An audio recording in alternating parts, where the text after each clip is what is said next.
there playing some, playing slots, and then here comes the parade of the AVN stars sashaying through the entire casino, and they're like going, "Oh my God, Henry, did you see that girl?"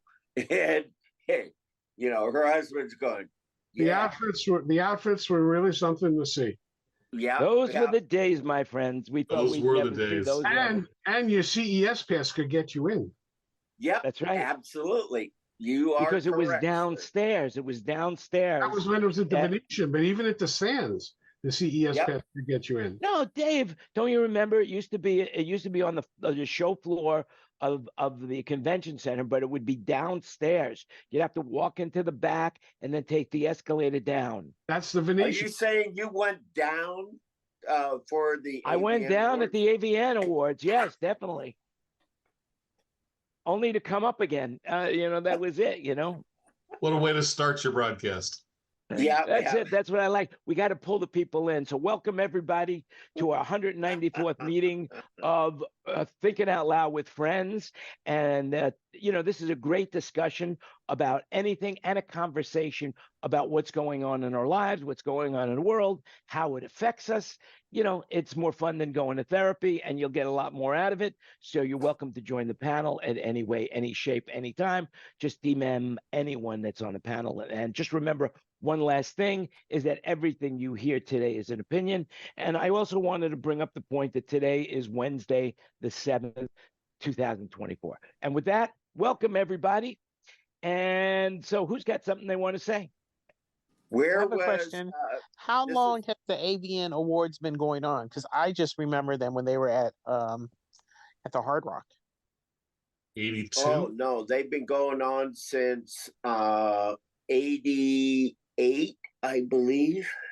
Oh, okay. I remember I actually heard a story that Moses was a little bit late to get to the Red Sea because he was at AVN, and they had just invented, because of, everything that we have today is thanks to AVN. Bring because, up the music. Like, for example, Well, DVDs, VCRs, Spotlight, shut off the sound. Yeah. I guess, I can't wait to see the Apple Vision version. That's a tongue twister. Apple Vision version of the AVN. That would be cool. Actually, Spatial. today I went to the Tampa Apple store. I had an appointment to go ahead and try one out because I'm thinking of buying one. Simply to build an app to go ahead and bring in everything on a digital console. I think whoever does it first is going to make a lot of money. So, and it's really cool. I highly recommend everybody, if you're make an appointment at a local Apple store and spend 15 minutes playing around with it. You're looking at about $4,000, by the way. If you have a business, and Jan, somebody like you with Sound Broker, oh my God, you're a gazillionaire. You could afford one for you and one for Tina. That's right. I could afford one for Bo as well. Yeah, nickname was Cash. Yeah, but you didn't know me in those days, so thank God. But David did. Make it out to Cash. That's right. Make it out to Cash. All others, everything, in God we trust, but all others pay cash. That's what I looked at it. So anyway, what it's another day in paradise here. That's all I could say. Another day in paradise. Kurt's farming But and Greg's speaking farming. of the Apple Vision, speaking about the Apple Vision, I cannot imagine, no matter what people are saying, I don't think that this is going to be the future of computing. I just don't see it at this point. I don't think so either. Everybody that I see, all the people that are trend setting right now, like I watched Casey Neistart's, if that's how he pronounces his name. I watched his video on it. Marcus Bromley, He's got a video on it. But the reality is once you have to encumber yourself with wearing a mask like that, and you're isolating yourself from the rest of the world, it gets tiresome after a while. No matter how good it is, it's going to get tiresome. And until Apple comes up with an actual pair of glasses that looks like sunglasses, then it's not going to be something Google Glass. that's going to catch on. As a matter of fact, Google I Glass. sold all my Apple stock. I have Google- a pair of Google Glass. You know, they don't work Google anymore. Glass. It never took off, even if they had two lenses. That there was a great South Park episode where this guy developed a new thing so that, you know, people wouldn't disturb you while you were using your phone. And it was a classic South Park. They just had a cardboard box that you would put over your head with a small eye hole, you know, in the front. And then that way you could just hold your phone up and no one could disturb you. And that's the same for these goggles. I think there will be certain apps and certain things you can do with it, but large. I think actually in our industry, I really do think with digital consoles, there is a market to where Google I think Glass. it could be. Why not? I mean, where Vision Pro. You got me on Google Glass now. I already had Google Glass and I recorded stuff, and it was a pain in the ass, and the battery didn't only lasted for 15 minutes. So well, don't quote me on this, but the battery, it's an external battery on this, and it only lasts 2 hours, and I think it's like $200-300 for the battery. I mean, buying this thing, it's not just the $3,500.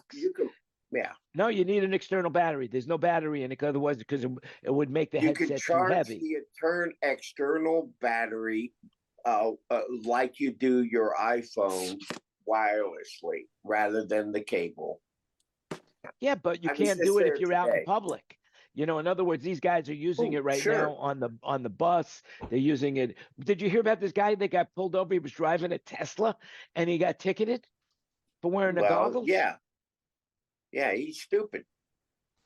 You know, I mean, so basically you're using it. Cameras are on the outside of the visions, and that's how you see. And then they're projecting your eyes onto the outside, so it looks. But from what I'm understanding, it looks really weird when people look at you because they only see your eyes. If your face gets distorted because it's not capturing your face correctly. I mean, granted, this is a new product, and after maybe years of research and development, it's going to down in price and it's going to get smaller.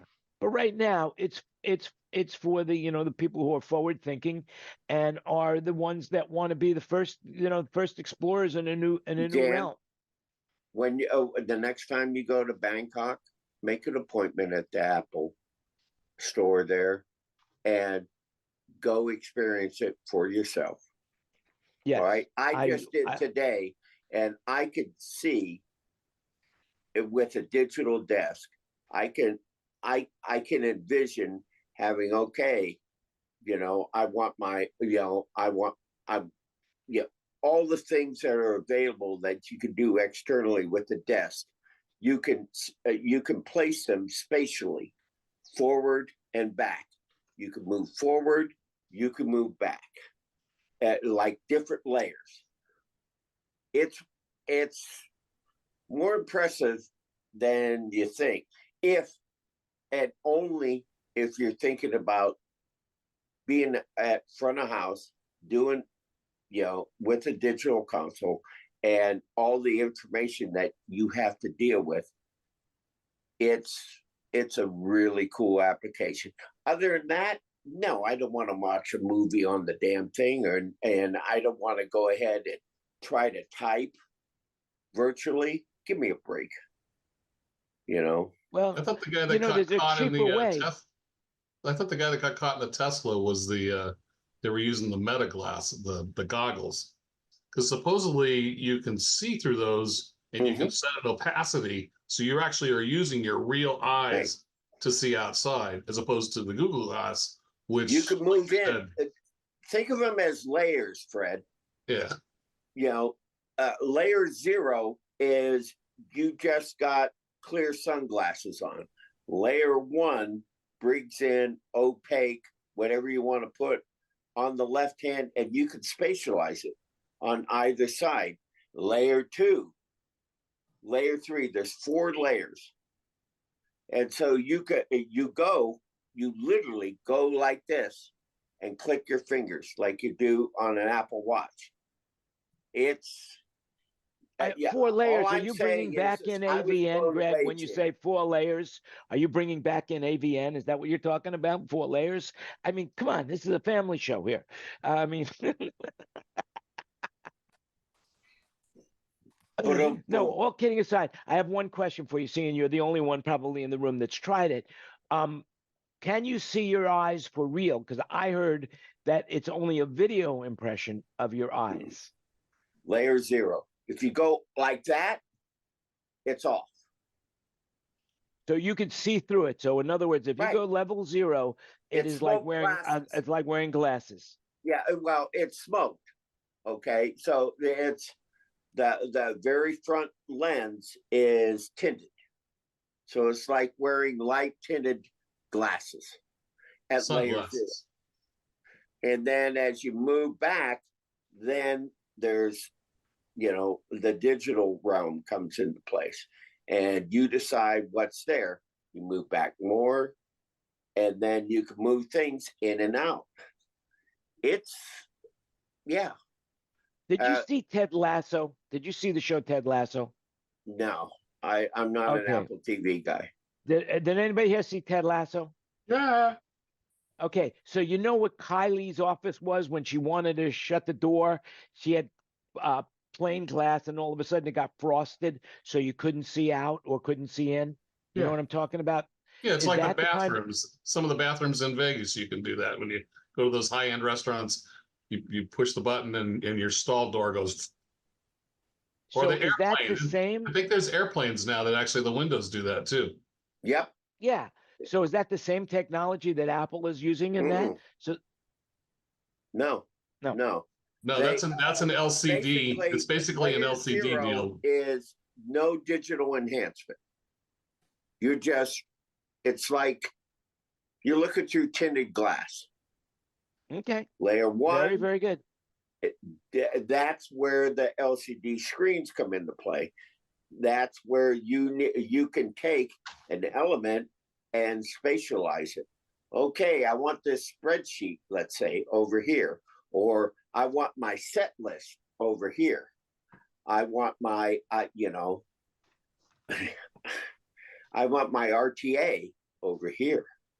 Okay, Greg, so now Greg, when wearing them, are you able to see like the real world while you're immersed, simultaneously while you're immersed in the glasses? Yeah, the farther, the more layers you go back, the more opaque it gets to the real world. So, in other words, if you're on a plane and you're doing something at layer 4, and the stewardess comes by and says, what do you want for dinner? You push forward and you can look at her. Well, there you go. Now we have it. Speaking of which, does anybody see the show Pan Am? It's actually now on YouTube. It's running on YouTube. But what I found out, and I didn't realize, I saw it when it was on TV or wherever it was, but I didn't realize that Margot Robbie was the star of that show Pan Am. Yeah, sure. And so now that she's made it huge with Barbie, they're bringing back that Pan Am episode of her, and it's catching on. It was a fun show. I remember watching it, and she was gorgeous. It makes sense. She was gorgeous. I was watching a YouTube video the other day that Kurt would be interested in those glasses. This woman was in her kitchen. She put the glasses on, and she had 2 different pots on the stove. She was cooking, and one pot needed to cook for so long at a temperature, and another pot needed to cook for a different length of time at a temperature. And she reached in and dropped a timer with a thermometer onto each pot, and every time she would look back at the stove, those things would be there. But when she looked around in the rest of the kitchen, she saw the kitchen. But Kurt, I think it was Stephen Colbert that showed that. I like to watch my band play, and I like to watch my pops cook. Yeah. I don't want any I virtual think it was glasses Stephen to get in the way. Colbert that said, "Hey, my stove has a timer on it already. You know, you'll just have to get 2 stoves. That's it." I think that's what. But Greg, don't I think need a there's a timer. cheaper way to go with the Apple Vision. There's a much cheaper way to go from the way you described it, Absolutely. and I think you might already be on it. Psilocybin. It sounds to me like you've done some psilocybin, and that's what you're describing right now. So all right. it's definitely trippy. Jan, Now Jan, legalized in Yeah, Colorado. now legalized. you Except gotta maybe in lay, Florida. you gotta lay off Greg. He's outstanding in his field. Yes. Oh, oh, oh, oh, oh, oh. In the Himalayas. Bravo. Yes, as you are outstanding in the cornfield. Yes, the corn. I kept asking, why no corn, man? Why no corn? Actually, I took a picture of my dinner last night that had corn, and I was almost going to put it on your Facebook post to show you what corn looks like. But maybe I will next time. I like corn. I just didn't realize it was a tortilla joke. Oh, it's it. I didn't know it was a tortilla joke either. Look at that. Anyway, moving along, the Grateful Dead. The Grateful Dead. Speaking of psilocybin, because you're going to want to talk about the sphere, and you're going to have to get out the jar. Put the tip jar in. Wait Tina? a second. I'm not. No, listen to this. You're the Grateful Dead. Dead. The tip jar when we talk about the sphere. Well, I didn't mention this. I didn't mention it. You guys did. So, all right. Hey. So put up or shut up. No, the Grateful Dead just made Billboard chart history. They disbanded in 1995. Of course, they had to because Jerry Garcia passed away. May he rest in peace. However, they are now, they just came back on the charts. Because basically what's happened is that the Grateful Dead allowed everybody to record them. Anybody could record them when they went to see them. They encouraged it. And of course, there was so many underground albums that were being passed around, and the Dead didn't care. They encouraged it. And now there's a guy that's done the research, pulled it all together, and he's put out albums from them of underground tapes that have been digitally remastered, and supposedly they sound phenomenal. So if you're a Grateful Dead fan, they're doing that themselves with the vault. They have a whole vault, and they've got an entire team of people who assemble and master all of these tapes. That some of them are multi-track, some of them are DAT, some are cassette. So those releases are official from them. Yeah, I mean, but it's just been, and now they're back on the charts in the Billboard charts. We'll throw a link in the chart. The most recorded, and of course, band in history. Yeah. I mean, and they don't even. I mean, when it comes to selling tickets, when they announce a show, basically it's all sold out. I mean, so they're going to be doing 18 shows in Las Vegas, and where. I'm not mentioning where they're doing it, but they are going to be doing 18 shows, and they don't even have to advertise. The Grateful Dead doesn't even have to advertise because their fan base is so great that they just put it out in their newsletter, and boom, the shows are sold out. Have you talked to them yet, Kurt? No, I'm trying to get hold of Derek. It's going to be awful. 90 milliseconds of latency. There's no way the drummers are going to be in a glass box, and there's no way that John Mayer is not going to play through his 65 Deluxe or his Dumble. So nobody's going to switch to fractals and only in-ears and drums inside of a cube.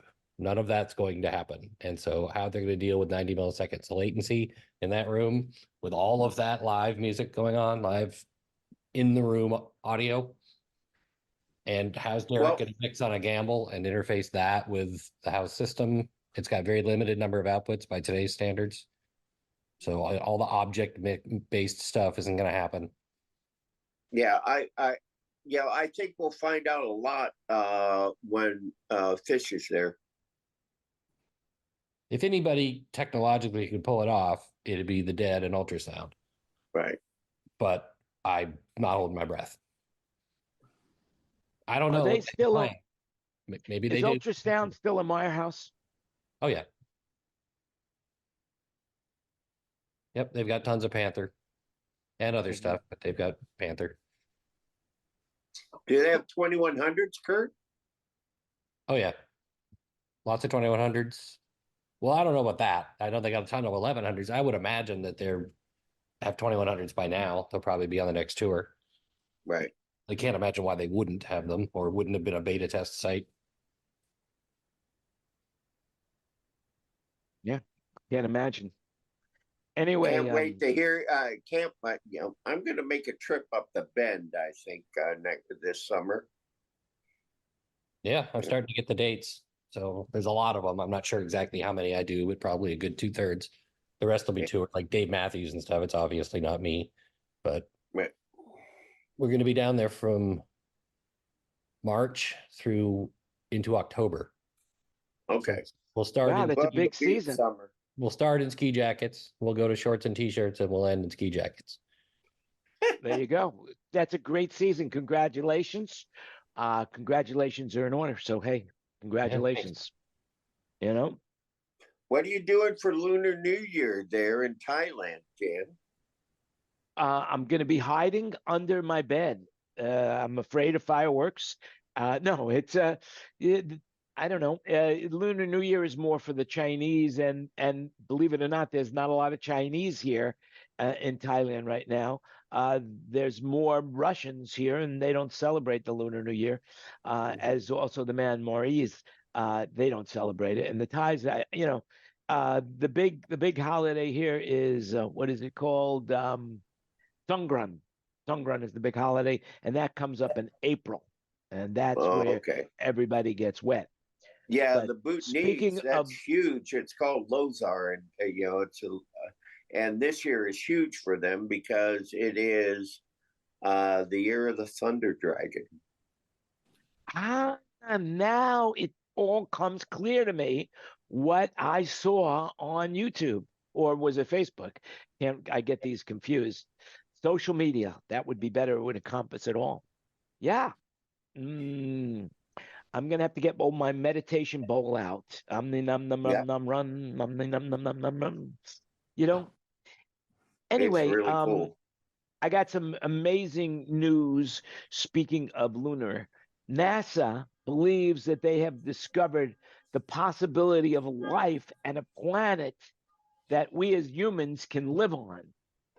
They have found an abundance of methane and carbon dioxide, and it's a shortage of ammonia, and it supports the hypothesis that there may be water oceans underneath a hydrogen-rich atmosphere.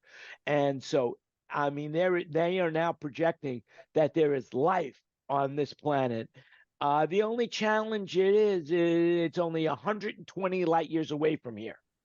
So, you know, you can't just get on a bus and go there.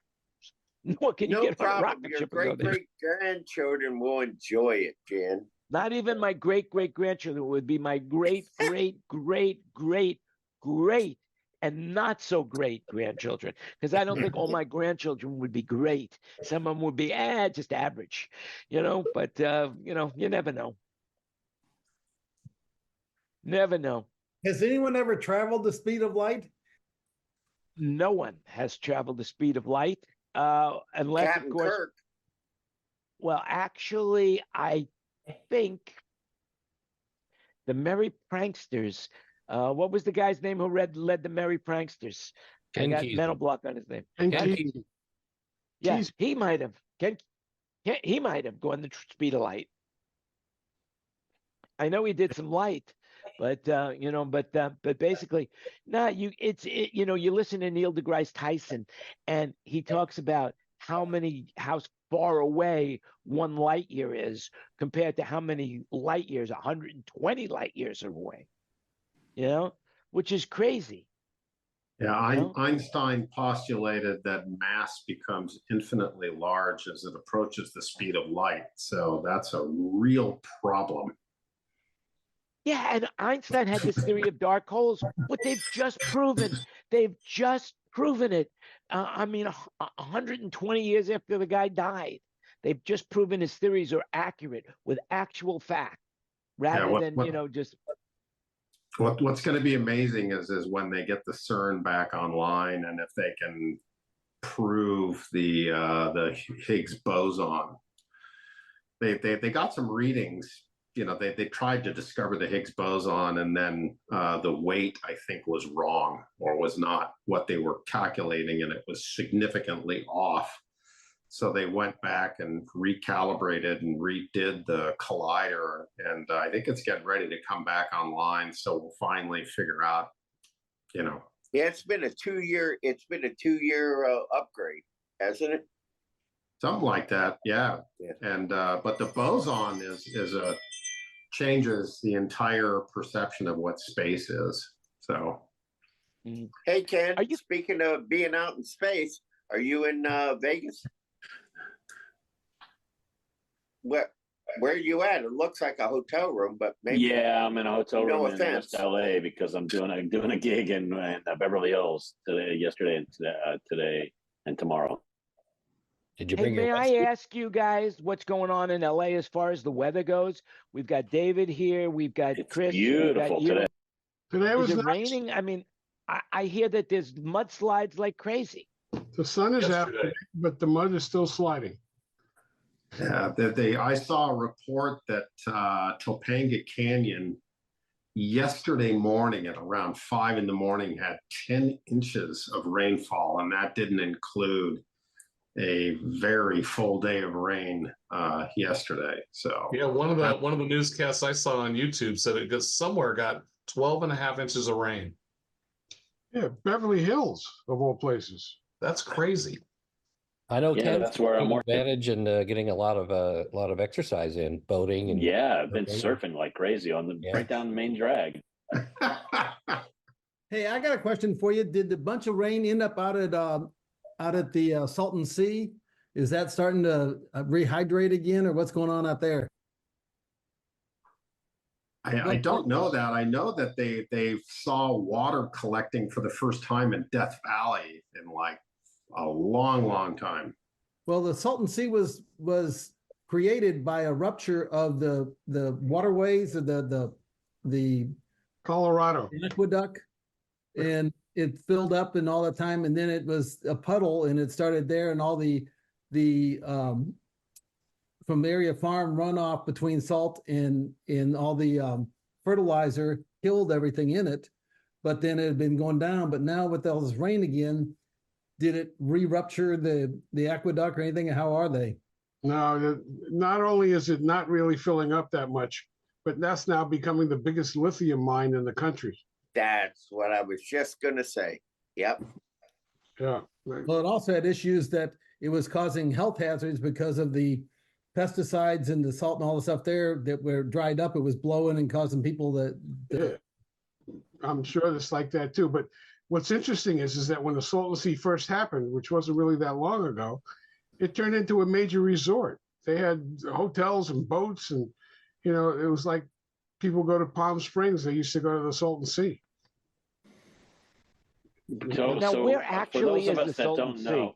Thank you very much. I was just going to ask, what is the Salton Sea? Isn't it a dry lake bed or something? It's a deep, low area that got filled with water when the Colorado River screwed up, and it filled up, became a giant lake. It's not a sea. I thought it was an early Dire Straits tune. And now, where is it located, David? Where is it actually located? Almost between San Diego and Arizona, down there in the middle of the state, almost in Mexico, but not quite. Is it near Joshua Tree? Is it near what? It's more close to Anzo Borrega, but yeah, it's when you're coming back from Anzo Borrega, you pass Joshua Tree effectively. It's about another hour outside of Joshua, hour and a half. But how far away is it from Beverly Hills? 3 hours. Yeah, probably three to 3.5 hours, probably. The reason I ask is because Steve Wynn is selling his house in Beverly Hills right now, and he just discounted it $50 million. So now, if you want a 27,000 square foot mansion with 11 bedrooms in Beverly Hills, the sale price now is only $75 million. It dropped from $125. So I mean, you could drive right to the Salton Sea from there in 3 hours. What a deal! What a deal! Yeah, not bad, man. Jan, not you're bad. gonna jump on that deal, right? I've got an offer into the real estate agent. Per diem, right? For sure. Does that include the governor tax that is on those houses? I don't know. I don't know. But first, before I buy that house, I'm bidding on a pair of Michael Jordan's used sneakers. Basically, he put up 6 pair of shoes. I think they went for $8 million a pair or something like that. He wore these shoes in the championship, championship matches that he won the rings, and they went for a pair of used Michael Jordan sneakers. Went for $8 million, 6 pair. Went for $8 million. Could you believe it? Pretty soon somebody's going to put up a sweaty jock strap, Yeah. I mean, Bob Iger, Bob Iger of Disney, the CEO, last year he made $31.6 million. I guess he could afford a pair of shoes, from Michael Jordan if he wants. But I think he's going to be making some serious bucks right now because we were talking about this before we went live. And Fred, you might want to chip in on this because I don't think you weren't part of this conversation. But ESPN, Fox, Warner are teaming up to create the ultimate sports streaming platform, and it'll be available as a standalone app. And and if you have Max, HBO, or Disney, Hulu, you'll be able to be part of the bundle. Anybody know anything about that? I just read it today. It's basically all the sports entities, ESPN, Fox, ABC, How's that gonna... all of them are getting together, and basically it's $50 a month. You can pick and choose who and when you want to watch somebody. Does it affect you, Fred? No, it won't affect me. No. I'm on the it won't give you more work side. Did you see that they announced that Saban's going to be on the ESPN College Game Day now? Oh, really? By the way, did you hear about this? What is it? Duke University is suing to become a union because they feel like they're employees of the school. Is that nuts? What? That was their basketball team, I think, that wanted to unionize. They want to unionize. The college basketball team wants to unionize, and so they're suing the school. They must not be. They must not feel like they're being treated fairly. That's why does anyone want to unionize? It's because they want strength in numbers, right? Right. Well, but didn't they just change the laws? I mean, for years and years and years, college players could not be paid. Right. Now that's changed. Yeah, that's changed. I long for the. I'm sorry, I'm old. What is it? 50, 60 years old ago, the Beatles landed in the U.S. and I watched them on Ed Sullivan live. But to the sports, I long for the Woody and Bo days in college football. Those were games, man. I mean, seriously. Well, USC versus UCLA. Yeah. Greg, it's all rigged now for the halftime endorsement with Taylor Swift and Kelsey. Yeah. All right, I want money in the jar right now. That's it, I didn't say the S word. But anyway, so I mean, speaking of that, did you guys see the Grammys? Anybody watch the Grammys? I thought they were really good. They were. I mean, that Joni Mitchell thing was pretty spectacular. I mean, it was great to see her, and what she's been through. To still be able to perform like that was spectacular. And absolutely. Such emotion. And Tracy Chapman. Oh my God. Oh yeah. Yeah. She hasn't performed in years and years 18 and years. Yeah, and did you hear what the record that she now holds because of that? So the guy, who was the guy that sang with her? Luke Bryan, I believe. Luke Combs. Luke Bryan. So he had a #1 hit with her song. So there's some kind of record because of that, because never before has some Black woman authored song been a #1 country hit or something like that. So it was a first for her. Yeah, I tell you what, both renditions. I mean, I was touring when the first rendition came out, and now this new one from his is really well done. So yeah, right. It's more power to him, now, right? More power to him. Yeah, props. Yeah, and I finally liked Miley Cyrus for maybe the first time. So. Oh, you finally liked her? Yeah, I thought she did a great job.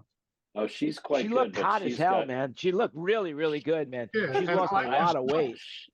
I thought the song was great. She's a firecracker, but she can really sing. She can really sing. But I'm not fond of her demeanor at all. Sorry. No. Well, what do you guys think about the fact at the end she throws the mic stand down and puts the mic on the ground? Yeah. That brings up an interesting point. Did you happen to notice she was one of the few, if not one of the only, solo singers like that actually used a wired mic, and it was a 565 ST. It was a 565, a Freddie Mercury mic. So she can I thought, why is she? What? Sorry. So she can throw it down. I think that was why. I was like, I'm sure that came up at rehearsals. I was like, why is she using a wired mic? Does she really like the quality of a wired mic that much? Then why is she using a 565? Why not a Neumann or something? What is, So then the end of the song came and I went, that's why. Yeah. Oh, is that one of the cheaper mics or what? Yeah. Yeah. $100-ish mic, Yeah, it's a tenth the cost of a wireless mic, at least a tenth. Well, I should have used a 635. I think you can build houses with it. Yeah, right. Yeah. What was the model of mic that was the only mic that Shoko used? Every mic they had on stage. 548 ST. Yeah. That was the Unidyne 4, right? That was like the Jackson Browne Running on Empty album was recorded with that for vocals and stuff. And Paul McCartney, many of Paul McCartney's yeah. Microphone. I mean, they used them on toms. They used them everywhere. Snare, toms, they had overheads. Yep. Unidyne 4s everywhere. Oh, wow. Very, very. I once did a gig. We opened for David Bromberg, and they tuned the sound system. What was it? They tuned the sound system to sound good with an SM57. So they mic'd everything with SM57s, you know what I mean? And I gotta say, this was, 1974 or 5, something like that. So, but it was just a little college gig, but it sounded really good. I went, well, that is a really unique approach. Make a 57 sound great and put 57s on everything. Yeah, sure, why not? And they did. I tuned the system with a 57 on Tyca brace. 3 Tyca brace aside, 4. The blue cabinets, great to load in and load out. I mean, roll them in, roll them out. Right at Tyca brace. Tell us your story, Greg, about the days that you used to use voice in the theaters, will you? I never used voice in the theaters. I used I was the house sound man at the Columbus Agora. It's now called the Newport News in Columbus, Ohio, right across from the Ohio State Union on High Street. It's the oldest continuous running rock and roll hall. And I worked directly for Hank Lacani. And we had a 16-channel Longevin board. 8 channels had EQ and 8 did not. And I learned all my mic placement chops in those years. Didn't you start? When you don't have any EQ, you got to work on microphones and placement. That's what it's all about. Greg, so what years did you work there, Greg? 1972. And then 76, Night Bob snagged me and I went out with Aerosmith and Tasco for a while. Then I came back. I was there from 79 to 85. So, yeah. Didn't you start out with the old conical leather coaches megaphones from the sidelines with the big college letters on the side? Okay, I'm going to change my background just for that. Wasn't it? Didn't I remember the first time I heard your name? it was Alexander Graham Bell, and he says, "Greg Baker, could you come in here, please?" I think that's when that's how far back he goes. No. You were using yarn on your cup. All right, you're supposed to use string from cup to cup. Yeah. Or fishing line. Yeah. Better high frequency response with those fishing. were fun days, though. We had the typical JBL setup: 4550, two 4560s, two lenses, two mid-range horns, and then the distortion running bullet tweets. What kind of drivers on those lenses? 20. What were they? 24. 82s or 40s? 40. No, the smaller ones were 40s. The larger one, 2350s, right? Yeah, that's the horn. Yeah, that's the 90-degree horn. Yeah. But we had, like, I had 2482 drivers on mine, but then I changed them out for Gauss HF 4000s. That was a driver. No, we didn't go that far because we replaced it all in the community light and sound era. With the giant Leviathans. Yeah. Wow, the kick drum sounded great out of them, right? Oh yeah. Except you have to take down the the latches. Yeah, right. Yeah. That was the first major tour I did. Doobie Brothers toured with those. A full community system. Giant Leviathans, LMF2s for low mids, and then those big, wide community fiberglass horns with Gauss drivers. Oh yeah. God. Yeah. What year was that, Greg? What year was that? Yeah, because both Jan and I have Doobie Brothers stories. 75. 75, was it? Yeah. What? Who are you working for? I was hired by Gray Ingram, who was, he was their front of house, the main front of house mixer. Yeah. Well, when Greg got hired, David Hadler from Philadelphia was hired to put the system together, and he had Activated Air out of Philly, and they used the community stuff. And David hired Gray, and then he hired me to be the second mixer, and that was a part of my life. They were getting 2 API studio consoles. I know. And those, that's so weird. The turn, normally on consoles, you push the faders up, make it louder. No, on those API consoles, there was a knob upper right-hand side for master gain. So, like, if you wanted to make it loud, I did. David, were you at MSG for Doobie Brothers, Madison Square Gardens? No. There's a whole story. They hired me to be the second guy, but they didn't own the consoles yet. They were being built on the East Coast, so they were doing the rehearsals and building the system at Winterland. And when I got out there, they said they don't want to hire a second mixer until they have a second console. So they wanted me to be the drum roadie and put the system together until that happened. Well, they hired a drum roadie because they couldn't wait. So I built the system and I watched them go out the door. I said, "See ya. You don't have the board yet?" And I joined Maryland Sound. And then about 3 weeks later, they called me up when I had just started with MSI and I was on a tour. And I said, "Thanks, but no thanks." So no, I didn't work with them. But later on, when they went audio, I went out as a system tech, and I toured with them on that, and I got to hear them, and they were so good. That was an amazing band. I mean, perfect. Jeff was Baxter, was just on point. It was really good, but that whole system, community light and sound, you put it together with just latches, turnable latches. Yeah. And if it was like a smaller version of the FM Productions. FM Productions had a similar sort of thing, but FM's was much larger and much better.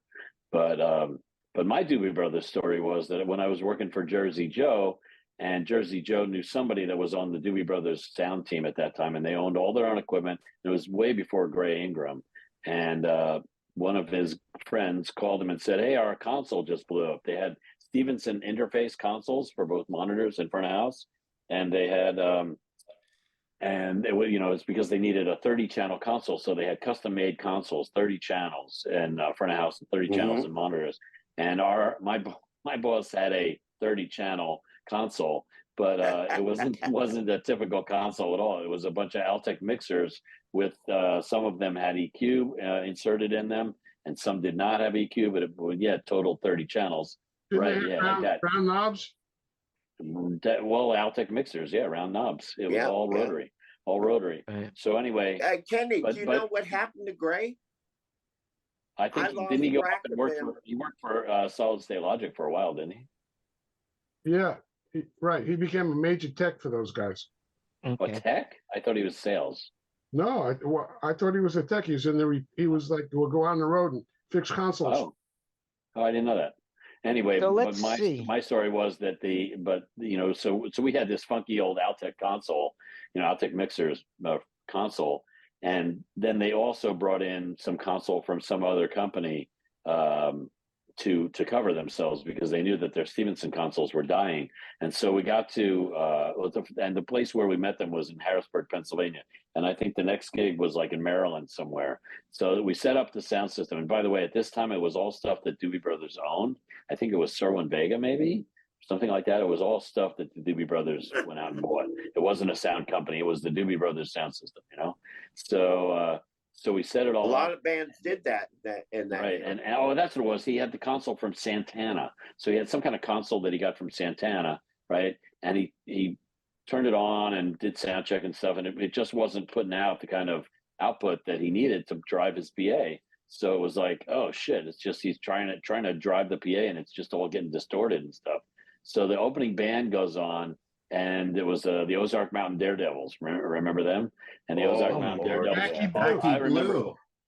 Right. I was by the side of the stage, and I'm a kid. I'm 18 years old, and I'm by the side of the stage, and the band they came off early, and it was like because it was like sounding so horrible. And I just remember, this is so weird that I remember exactly what the guy coming off the stage said. He said, "Man, it sounds like sandpaper out there." I was like, "Wow, well maybe." And I thought, I guess we had an intercom or something. And I called the front of house mixer on the comm. And I said, I have this Altec 9860. It's got a lot of really clean gain. So I can just put that between your feed to the PA and your input to all your amps. He's like, yeah, do it. Let's try it. So I open up our funky old console. I ripped the 9860 out of there. I plugged the 9860 into, from the feed from the funky console to the PA. And then I put it up at like 10 dB a gain or something. I go out to the microphone on stage and I go, check, 1, 2. And the whole place goes nuts because my voice, of course, was much louder than the whole opening band, right? So this was like my moment when I went, oh, yeah, I'm going to do this for a long time. This is great. So that was the start of my, definitely doing sound for the rest of my life was that cheer that I got for turning up the 9860 and making the sound system work. It was pretty crazy. Bravo. Yeah. I got to tell you, those days was crazy, and Gray was an amazing teacher. He really was. And he had insane ideas. I mean, he would buy surplus, back in those days for computers, you didn't have hard drives were washing machine size, but you always had tape drives. Well, he bought one of those from Battelle Memorial Institute and put it in his house and made an 8-track, replaced the heads and was playing back 8-track tapes, on half-inch tape of Jay Giles, because that's who he was mixing, at the time. And I would just sit there, new kid on the block,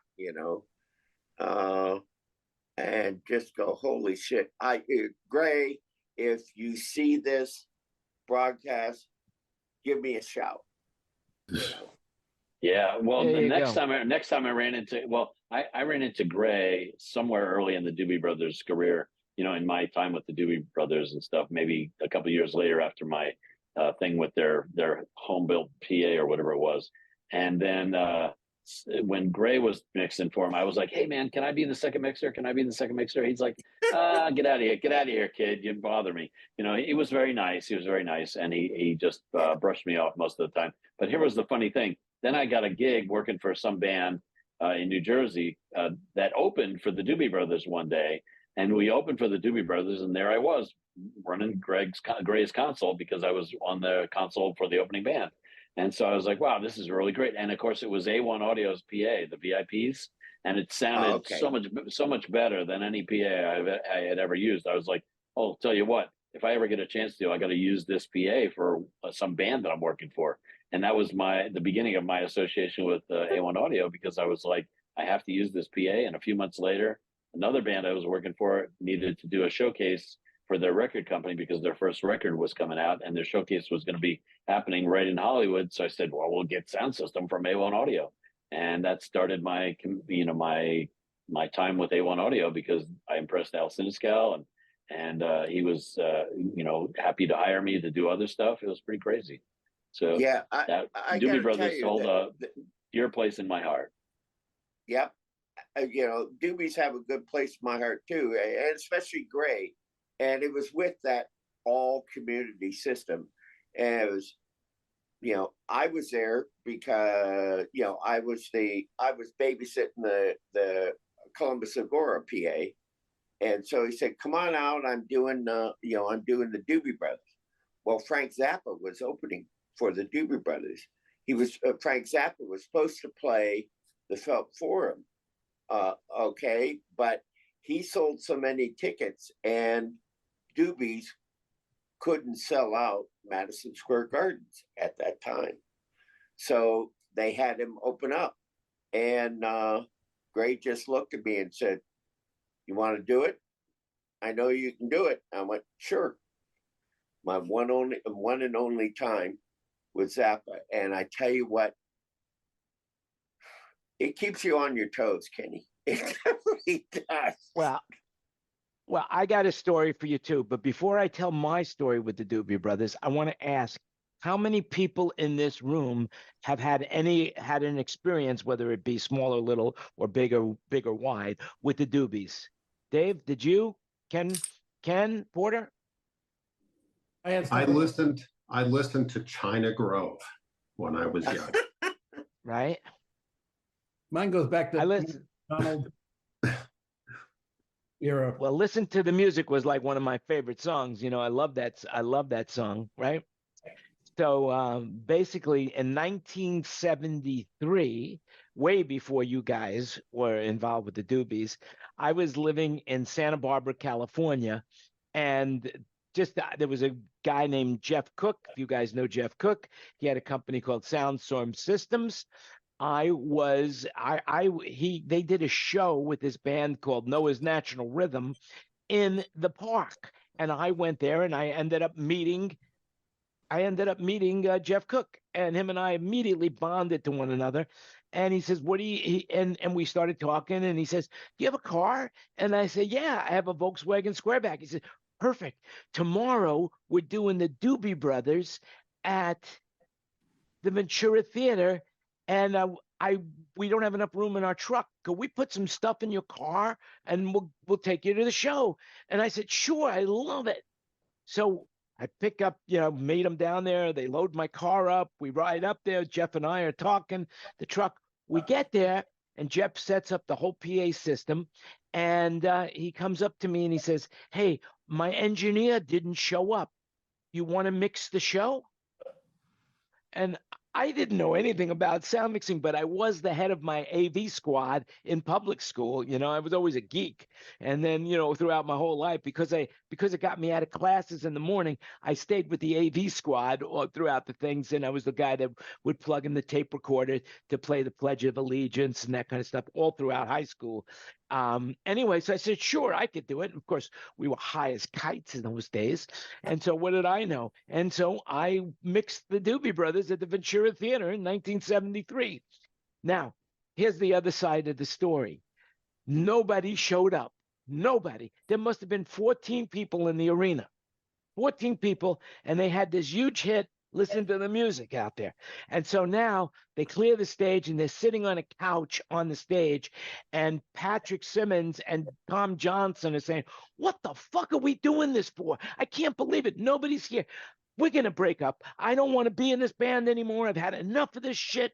And I said to the guys, I said, listen, you know, one show doesn't mean anything, man. You guys are phenomenal. It would be such a shame for the world if you guys broke up now. You can't do it. You got to keep sticking to it. You got to keep, and it's because of me that the Doobie Brothers, you guys have a job. You guys have a job today. See, that's amazing. Amazing story. Yeah. By the way, research, you know, but that's a true story. When David Hadler called me to work for the Doobie Brothers, that's the reason I left Mandrill. I was with them for 5 years. I was kind of dissatisfied with their progress, and I was just, you know, kind of a super saturated solution. All I needed was somebody to say, do you want to leave? And then when he said it was the Doobie Brothers, I went, hell yeah. And that was it. Yeah. I wonder if those guys remember that. I wonder if they do remember that. They had to remember how bad that show was. They had to remember that, but I wonder if they remember me. They were so high. No, they weren't called the Doobie Brothers for nothing. Oh, man, we were high together. Yeah, we got high. I mean, you know, hey, what the hell? I have a lot of great stories about that, you know. Remind me next time. I'll tell you my story about the Who and Leonard Skinner. I've got a great story about that too. But let's move on because I want to talk about something else. I need to inject. I need to ask David a question. What? How big of a hustler was Jan back in the day? Jan has always been a hustler. Just depends on what it is he's hustling. That's what's changed. He hasn't changed at all. Because whatever it is he was hustling has changed over the years. And there's a lot. Okay. Sorry to call you out, Jan, but it's all right. Hey, one day when I know my time is limited, I will tell you the story why they called me Cash. You know, but right now, let that be a mystery. But David was almost there. David was there. So I saw a lot of days. There's a lot I never talk about. Come out west to have a dinner with you and swap some stories. I think. Oh man, I got plenty of stories. I've been in the business a long, long time. I've seen, you know, been all aspects of the business, so we do have a lot of stories. But you know, one of the things that really moved me at the Grammys as well was that Stevie Wonder performance. They had a few artists. Annie Lennox, she was amazing. But of the people that passed away this year, and that the duet between Stevie Wonder and Tony Bennett was mind blowing. It was so good. Wasn't that great? Did you guys see it? Yeah, that was really. Yeah, well. when he first started playing the song, I went, "This should be Lady Gaga, man." Lady Gaga and Tony Bennett were bonding like tight, you know? Oh, yeah. It should be. But then when the footage of Tony Bennett came up, I went, oh, now I see why it's Stevie Wonder. Because he was referring to Stevie in the video. Yeah. Yeah, but the other thing was I didn't know that David Lindley had passed away, you know, and that, you know, I mean, man, he played with Jackson Browne, Linda Ronstadt. What a phenomenal guitarist. I mean, it's amazing how many people passed away this year. Yeah, I still miss Tony Bennett. I mean, it was 1977 at the Savoy, at the lounge at the Savoy in London. Mm-hmm. I was new to Tasco, and Joe Brown said, here, you know, you used to work at the Agora, you go down and mix this artist at the Savoy. I had an 8-channel, an 8x2 Neve, and it was Tony Bennett from 4 to 6, 2-hour break, and then 8 to 10. Yeah, I did a benefit show with Tony Bennett, and he was an amazing human being, you know, really nice. hard to believe that, he was such a megastar, but some of those megastars really don't know that they're megastars, or at least they're so grounded in reality that they he don't was the really... nicest guy ever. Yeah, very, very nice. His sons, really, Danny and his brother, really rejuvenated his career when they got him on that MTV, what's it called, Unplugged, the MTV Unplugged. That really started his career over again. All of a sudden, he was exposed to a totally different generation of listeners, and it was like boom, really great. Well, that Unplugged, jump started a lot of people's careers. But also, a lot of people's careers. That his son said, "Dad, we got this brand new thing called a CD, and we're going to put your album out on it." And he was one of the very first CD albums, so that generated a lot of sales because people wanted to buy CDs. They were brand new. Who makes that live Rockefeller show? Does anybody know? With him and which one? Gaga? Oh, you mean at Radio City? Yeah. Didn't Tom Davis do that? My friend Tom Davis. I honestly, because I know Tom. I know Tom recorded it. I'm not sure if he mixed it though, but I'm pretty sure he did. But yeah, pretty great, right? Yeah. Oh man. Mm-hmm. Killer. And Tom Young was his sound guy for many years. And he really, what Tom did was Tom adapted Artie's monitor system design that he used for Paul Anka. He adapted it for use with Tony Bennett, and then Tony Bennett became totally comfortable with the monitors, because prior to that, he was really like challenging to get comfortable with the monitors. But once Tom nailed that, it was great. Wow. That's cool stuff to know. I mean, that's Tom. I remember Tom was two funny things. So Tony's kids had a band in Hackensack area, which is the same area where I worked with bands, and their band was called Quacky Duck. Remember that, David? No. Anyway, they had a band called Quacky Duck, and then you look it up on Google. I bet Wikipedia has Quacky Duck. But anyway, Quacky Duck was Tony Bennett's sons. For a couple of years, and they were competing with all the other bands in the area, and they didn't become successful. But then years later, they went on to help their dad become super successful. It was really cool to see that. Was Billy Joel in that band? No, he was in the Hassles.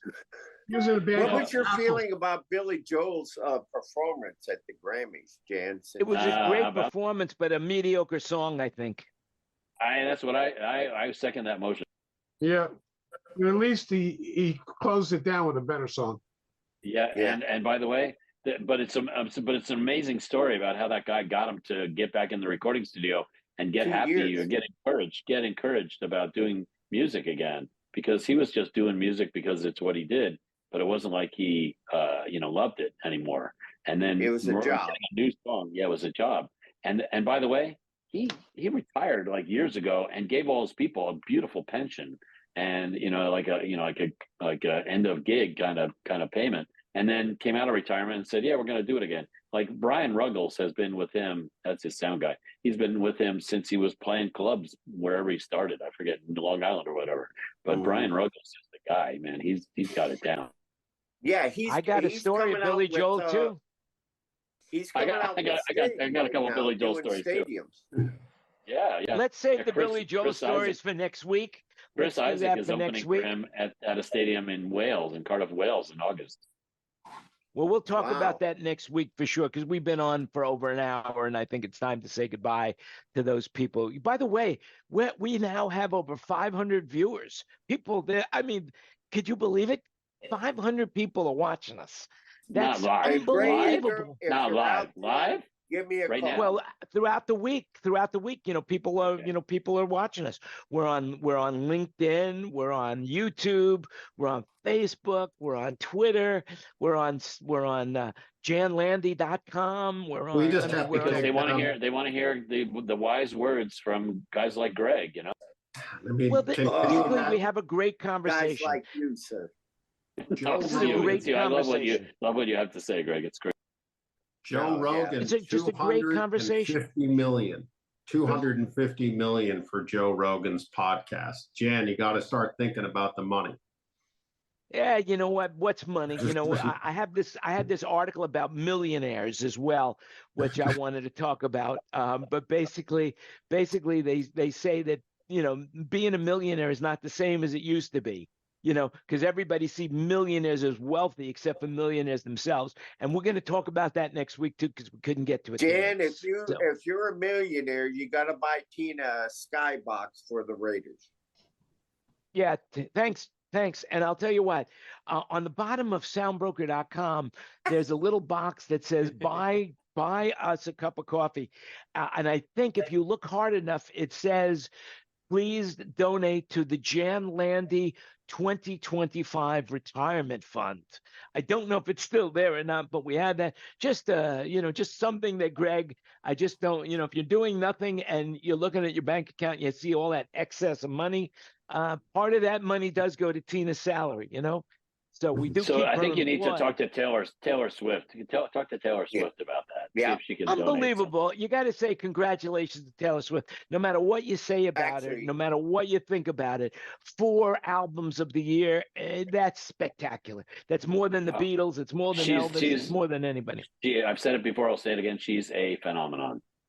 Yep. All just a left-wing hoax. All props, whether you like her music, whether you don't.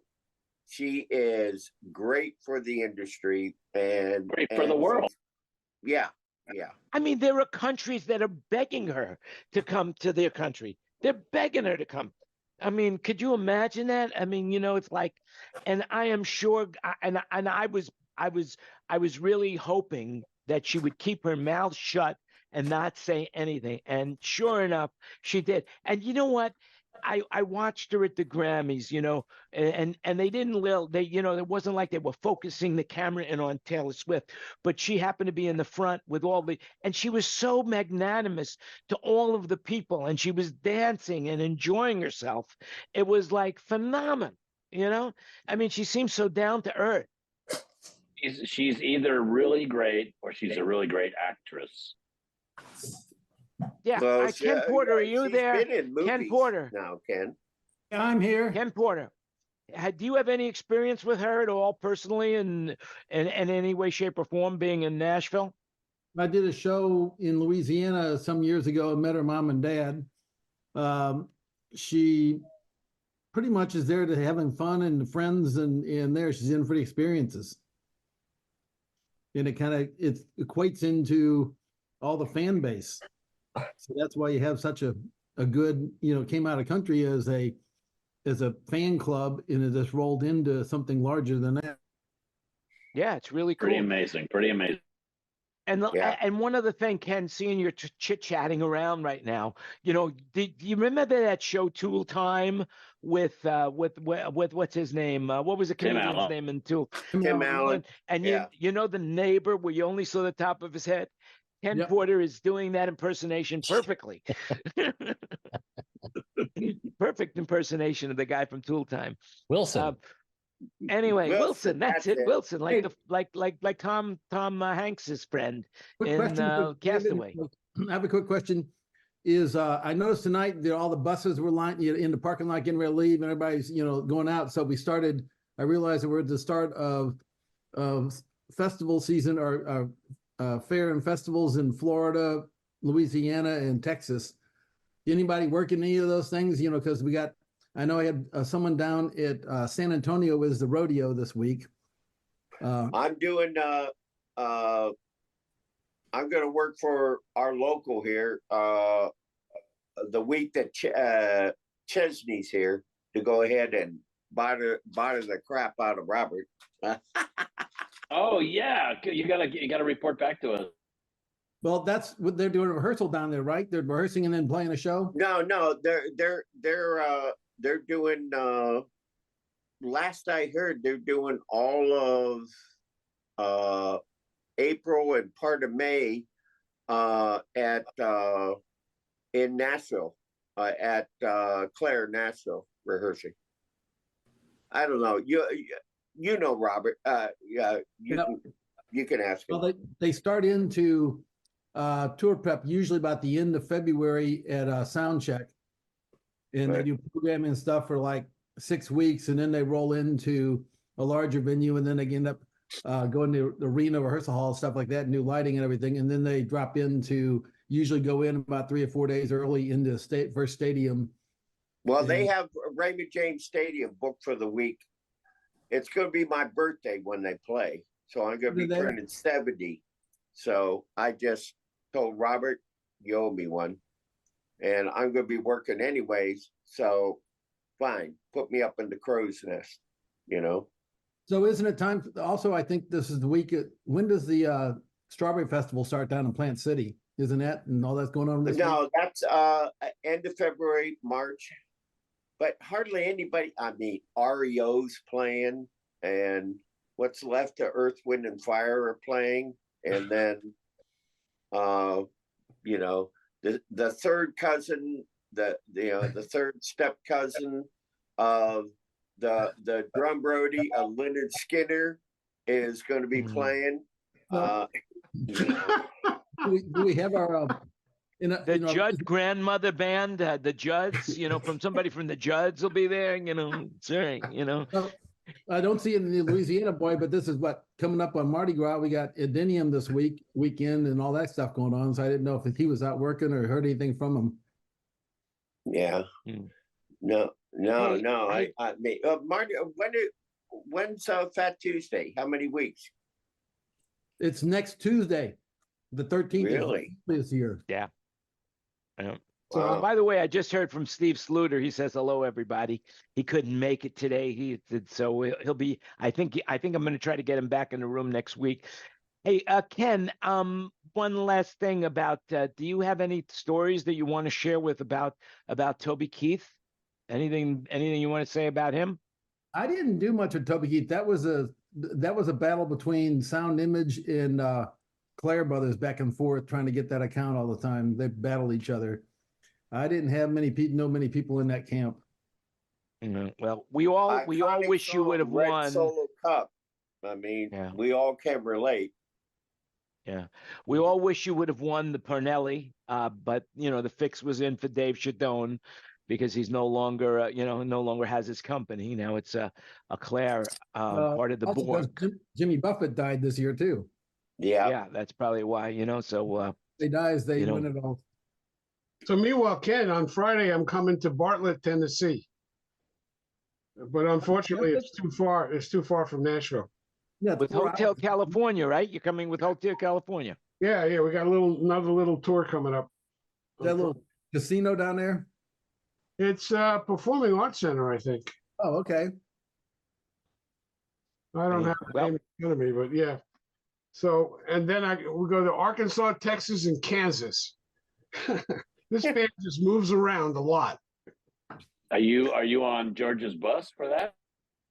Yeah. Well, we're in hotels at night, but we're on the bus to get between cities. Yeah.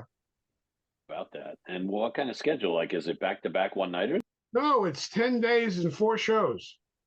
Oh, there you go. So a lot of traveling days. Very civilized. You get a day to get there, get to sit around for a day, do a show. It's nice. That's good. They pay your mortgage and your Medicare. I love it. That's it. Yeah. Yeah, but aren't you training your replacement, David? There's a guy a kid we bringing along who watches me mix, and I've only let him mix the show once because the other times there was a little other stuff going on. But job security, it's called job security, Dave. Especially also Dan Casting is coming. We're doing this cruise, and when they do the cruise, they're not bringing any gear on because it's just too much. So when they do that, they have to have a monitor mixer because they don't have their own stuff. Dan Casting is coming as our monitor mixer. So that's fun. Tell him I said hello. Yeah, tell Dan I said hello. Anyway, we got to say goodbye to everybody. Oh, we got to say goodbye to everybody and social media. So listen, I want to thank you all for coming and watching. Just remember to share the show, give it the like button, do the right thing, and come again next week. We'll be back for 195th meeting. I hope you guys enjoyed the logo that I created for the show for this week. And thank you for all all your support. I love it. This has been an amazing conversation, and I want to thank you all for participating in it. Just remember one thing, as I always say, do your own research, because this is an opinion and a conversation. So do your own research, and don't take anything you heard for granted. Just remember, you make it happen. Have a great week. Stay safe and stay healthy, and we'll see you again next week at the same time, same place. And thanks for watching. Bye-bye now. And we're going to stay in the room and keep chit-chatting. So, you know, hey, you could be part of the after and before party as well. That sounds So I have a dirty. question.